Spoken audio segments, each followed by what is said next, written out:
Hey, the last time I spoke about Jesus and how he wasn't financially poor.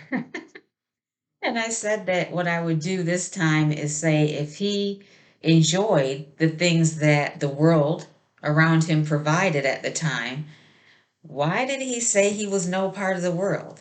So that's what I'm going to talk about today. So, what I'm going to do is actually go to John chapter 8 and read a few scriptures. So, first off, I'm going to read 8 and verse 14, where he was answering the Pharisees. And it says, Jesus answered and said to them, even if I bear witness of myself, my witness is true, for I know where I came from and where I am going. But you do not know where I come from and where I am going. You judge according to the flesh. I judge no one. Yet, if I do judge, my judgment is true, for I am not alone, but I am with the Father who sent me. Okay, so that's the first part, where he came from. Okay. Now we're going to go in verse 21 of chapter 8, where it says, then Jesus said to them again, I am going away, and you will seek me, and will die in your sin. Where I go, you cannot come. Now, in verse 23 of chapter 8, and he said to them, you are from beneath, I am from above. You are of this world, I am not of this world. Okay, now 26. I have many things to say and to judge concerning you, but he who sent me is true, and I speak to the world those things which I heard from him. So remember, him, her, God, the him is God. I said the Bible has been masculinized, but Jesus spoke the things from the original source. So that was the truth or the light. That original truth never changes, period.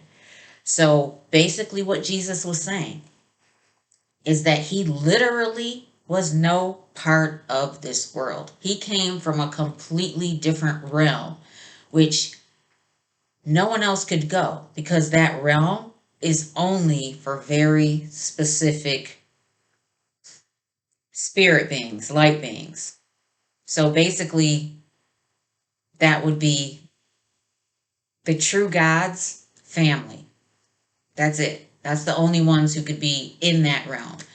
So when he said he's no part of this world, that is what he meant. He literally meant he was no part of this world because once he was aware of his pre-human existence and connected with the true God, the feelings, the memories, everything, he knew exactly with confidence who he was, what he was here to do, and where he was going once he was done.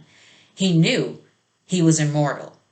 He could not die in the spirit form because he always existed, just like the true God.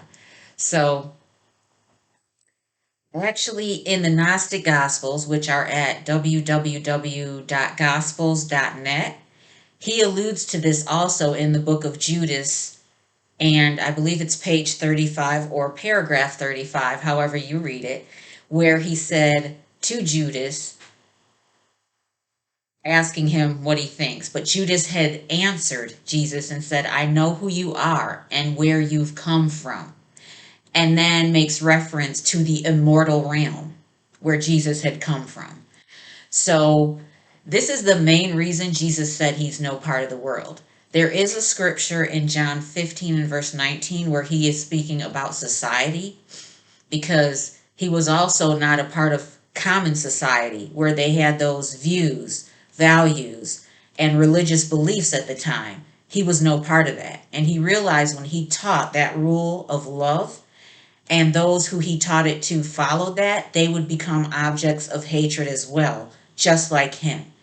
Because just like today, when you show true love and really live from that place of love, people really don't understand it and they reject it, actually.